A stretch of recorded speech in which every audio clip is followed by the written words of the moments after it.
Hello everyone, welcome back to my channel We Study 247 Think Less Study More. Yes, ये एक quick video रहेगी आप सब लोगों के लिए। आई होप आप लोगों की तैयारी बहुत अच्छे से हो चुकी है। Finally it's a time for you those who are going for the mains. First of all the best for your exam. मेरी तरफ से आप लोगों को बहुत बहुत ऑल द बेस्ट है, ठीक है।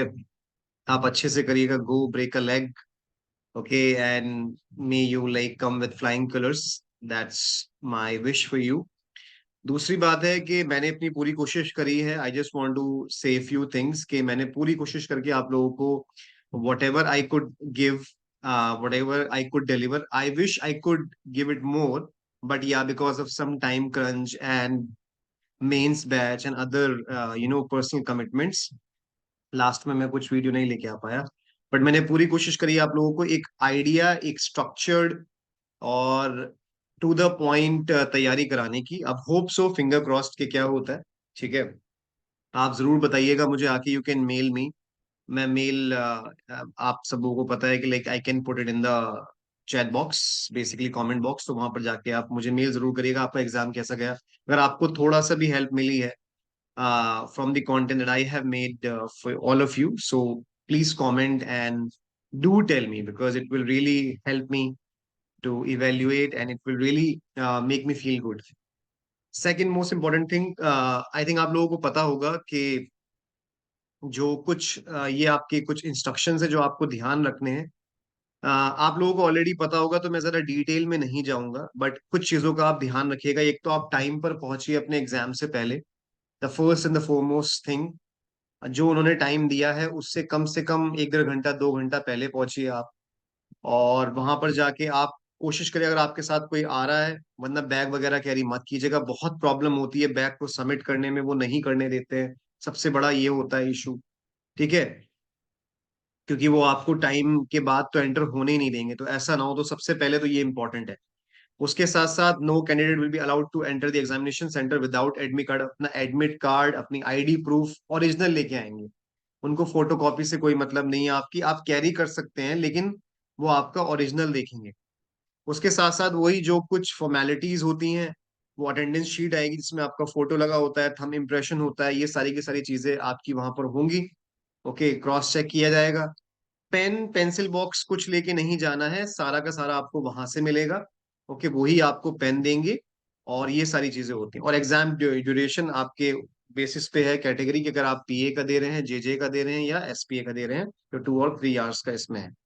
बाकी ये सारी की सारी चीजें हैं कि आपको किन चीजों का ख्याल रखना है और आपको क्या करना चाहिए, ठीक है। वहां पर जाके आपको जो लोग और किसी कैटेगरी में आते हैं तो उसके लिए भी हर चीज यहाँ पर मेंशन है।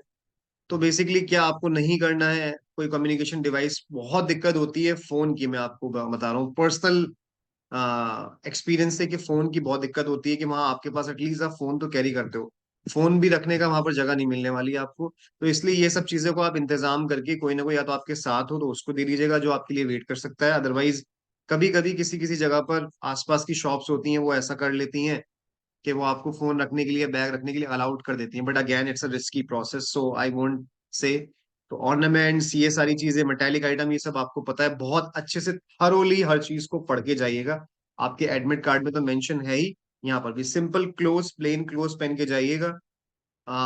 वहां पर जाके आपकी चेकिंग होती है। बहुत बूट्स वूट्स पहन की जरूरत नहीं है आपको, बिल्कुल सिंपल स्लीपर्स के अंदर कोशिश कीजिएगा, वरना नॉर्मल शूज तो आप पे चलेंगे। तो ये कुछ ऐसी चीजें जो आपको याद रखना। ड्रेस कोड भी इन्होंने बताया हुआ है कि क्या है क्या नहीं है। So everything is right in front of you, तो इसमें कुछ ऐसे एक्सप्लेन करने वाला ज्यादा है नहीं। अब आ जाता हूं मैं मेन पॉइंट पर। आ, अब आपको लास्ट मिनट टिप्स मैं कुछ देना चाहता हूं कि आपको अपने एग्जामिनेशन में क्या क्या करना है और क्या क्या नहीं करना है। ये मैं आपको कुछ बता देना चाहता हूँ, सो दैट अगर आपकी थोड़ी सी भी इससे मदद मिलती है तो I will be really glad. तो सबसे पहले तो देखिए, आपके 3 पार्ट में डिवाइड है आपका जो पेपर है। फर्स्ट है एसे राइटिंग, सेकंड है ग्रामर, थर्ड है आपका ट्रांसलेशन। और मैंने यहाँ वीडियोस बनाई है ट्रांसलेशन की भी, हर एक टॉपिक पे, ग्रामर की। आई होप आपकी प्रिपरेशन अच्छे से हो गई होगी। सबसे पहले ऐसे में ध्यान रखें कि वर्ड लिमिट का ध्यान रखें। कभी कभी, मैंने हमेशा शुरुआत से बोलता आ रहा हूँ कि 10% ऐसे में चलता है, 320 315 295 इतना चलतेगा। लेकिन आई होप कि आपकी इतनी प्रैक्टिस हो गई होगी कि आप 300, 510 में अगर लिखेंगे, कम नहीं होना चाहिए, 5-10 वर्ड एक्स्ट्रा हो सकता है, that's not an issue, because we are human beings. हम वहां पर जाके काउंट तो करने नहीं बैठे हैं, राइट? क्योंकि लिखते हुए नहीं पता लगता, बट यहीं पर आता है प्रैक्टिस वाला पार्ट। तो ये चीज आप ध्यान रखिएगा, वरना आप अगर ज्यादा कर देंगे तो वो आपके मार्क्स भी काट सकते हैं, क्योंकि यहाँ कोई क्राइटेरिया नहीं है मार्क्स देने का, मैं आपको बताऊं। कोई ऐसा क्राइटेरिया नहीं है आ, कि क्या है क्या नहीं है, ठीक है। दूसरा, अपना ऐसे राइटिंग करते हुए you have to take care of organisation of your ideas. बहुत लोगों के मैंने कॉपीज को देखा, चेक किया, रिव्यू किया, ऐसे अच्छा लिखा हुआ है लेकिन थॉट्स ऑर्गेनाइज नहीं है। Okay, clear introduction, thesis statement सबसे पहले होना चाहिए। 3 पार्ट में मैं फिर से रिपीट कर रहा हूँ, introduction, body and conclusion. Introduction के अंदर थीसिस स्टेटमेंट होता है, जिस आइडिया पे आप लिख रहे हैं उसी के इर्द गिर्द एक बहुत अच्छा विद कोड के साथ, की पॉइंट्स के साथ, की डिटेल्स के साथ कुछ मेंशन करिए, डेटा मेंशन करिए, ब्यूटीफुल तरीके से अपना ऐसे स्टार्ट करिए कि वो अटेंशन ग्रैब कर ले, ताकि उसको पढ़ने का और मन करे। देखिए, हर चीज इंपॉर्टेंट होती है। दूसरी बात है कि आपके आइडियाज लॉजिकली अरेंज होना चाहिए। अगर फॉर एग्जांपल कि मैंने ग्लोबल वार्मिंग के बारे में लिखना है, तो ग्लोबल वार्मिंग में पहले मैंने ग्लोबल वार्मिंग को बताया, या मैंने कोई डेटा लेके इनडायरेक्ट वे में उसको एक्सप्लेन किया कोड देके, फिर मैंने बताया कि ग्लोबल वार्मिंग क्या है, फिर वो क्यों हो रही है, उसके इफेक्ट्स क्या हैं, उसके बाद उसकी रेमेडीज क्या है, इसको बोलते हैं लॉजिकल फ्लो। तो इस तरीके से आपको लॉजिकल वे में लिखना है। फिर लास्ट में what is your call to action, और what do you want to basically say to your audience, कि आपको क्या करना चाहिए। दूसरा, structure, coherent structure, well defined sections होने चाहिए, जैसे मैंने आपको बताया। इंक्लूड की पॉइंट्स एंड डिटेल्स, वही मैंने इंपॉर्टेंट पॉइंट्स हर पैराग्राफ से शुरू करते हुए कोशिश कीजिएगा, अगर आपके पास डेटा हो तो डेटा जरूर डालिए वहां पर, और पैराग्राफ को शुरू करिए कि एक अच्छे पॉइंट के साथ, एक भारी भरकम पॉइंट के साथ उसको शुरू करिएगा। ये लास्ट मिनट टिप्स हैं आपके लिए। कोट्स और डेटा, अगर ऐसा टॉपिक आ गया कि आपको नहीं आता है तो मैं उसके बारे में बात करूंगा, लेकिन या कोट और डेटा जरूरी है, इनकॉर्पोरेट करिए relevant codes and statistical data to add credibility to your essay. यही चीजें आपको ऐसे में, देखिए, मार्क्स अच्छा लाने में हेल्प करेंगी। वोकैबलरी, जहां पर आपको लगता है, फॉर एग्जाम्पल अगर आपको लगता है कि मैं कुछ अच्छे वर्ड्स यूज कर सकता हूं, तो बहुत जार्गोन यूज करने की जरूरत नहीं, बहुत डिफिकल्ट या वहां पर हीरो नहीं बनना है, सिंपल रखना है, बट यस। फॉर एग्जाम्पल आपके पास एक वर्ड होता है कि डिजास्ट्रस, तो you can also use catastrophic, कि कैटास्ट्रोफिक इसके इफेक्ट्स हैं, या डिसफंक्शनल। तो ये सारी जो चीजें होती हैं, इस तरीके के वर्ड्स जो होते हैं, जो मॉडरेट होते हैं लेकिन अच्छा इंप्रेशन डालेंगे। And you can use one idioms और फ्रेजेस और फ्रेजल वर्ब्स एज वेल, तो उससे भी काफी ज्यादा आपका हेल्प होता है। कंजंक्शंस यूज करिएगा। स्टे काम विद अनफेमिलियर, अगर प्लान बी, आपका ऐसा टॉपिक बाय चांस आ जाता है जो आपने नहीं किया, वैसे तो आपको चॉइस मिल रही है, तो कोई ना कोई टॉपिक आपके फंस जाएगा। बहुत से टॉपिक्स मैंने कराए हैं, पेड बैच में भी कराए हैं, यहाँ भी कराए हैं, और ये सभी लोगों के लिए है ये जो टिप है, कि अगर देखिए, हर टॉपिक तो कवर नहीं किया जा सकता, लेकिन बेसिक बेसिक चीजें कर दी, क्योंकि एक एक टॉपिक से भी कई सारे टॉपिक्स निकलते हैं, एक एक टॉपिक से भी कई सारे टॉपिक्स होते हैं। जैसे कि अगर आप हेल्थ के बारे में कर रहे हो तो मेंटल हेल्थ आ गया, उसमें एक्सरसाइजेज आ गया, तो सारी चीजें आप इंटरकनेक्ट करके डेटा को यूज कर सकते हैं। वो स्मार्टनेस होती है कि आपने अपने माइंड मैप्स कैसे क्रिएट किए हैं। तो ये सारी की सारी चीजें आपको पता होनी चाहिए। तो अगर आपने नहीं, लेट से अगर ऐसा टॉपिक आ गया, तो एक आपके लिए टिप नंबर 1 है, ट्रिक है, ये सारी चीजों का ध्यान रखिएगा आप, जो आपको अपना फ्लो नहीं तोड़ना है ऐसे का। अगर आपको मार्क्स फिर कम नहीं मिलेंगे, मतलब अगर आपने जैसा भी आता है लेकिन आपने पूरा एक ऑर्डर को फॉलो किया है, आपके थॉट्स डिस्टॉर्टेड नहीं है, आप डिस्ट्रैक्टेड नहीं लग रहे हैं, अच्छी वोकेबलरी, तो यू कैन यूज।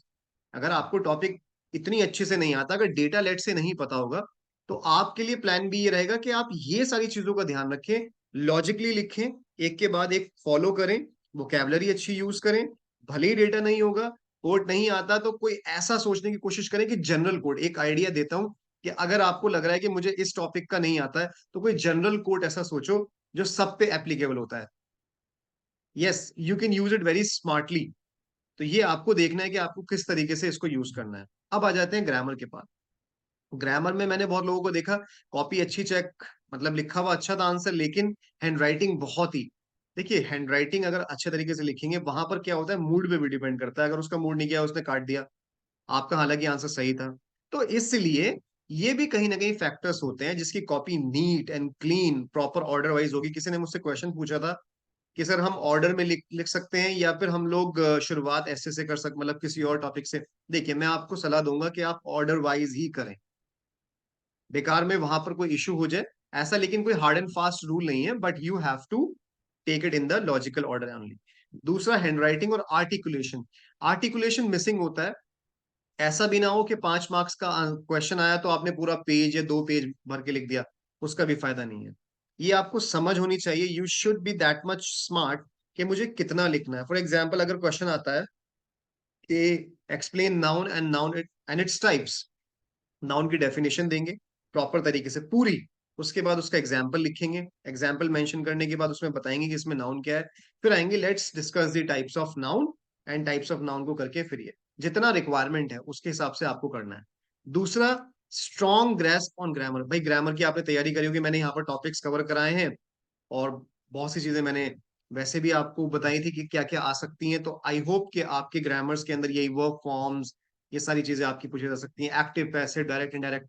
सबसे ज्यादा गलती होने के चांसेस होते हैं जब आप सेंटेंसेस को कन्वर्ट कर रहे होंगे असर्टिव से इंटेरोगेटिव में या एक्टिव से पैसिव में, वहां एक वर्ड भी आपका गलत हुआ, आपका पूरा आंसर गलत हो गया। बहुत लोगों ने मिस्टेक करी थी, मैंने कॉपी चेक की है, तो उसके अंदर भी ये इश्यूज आए हैं।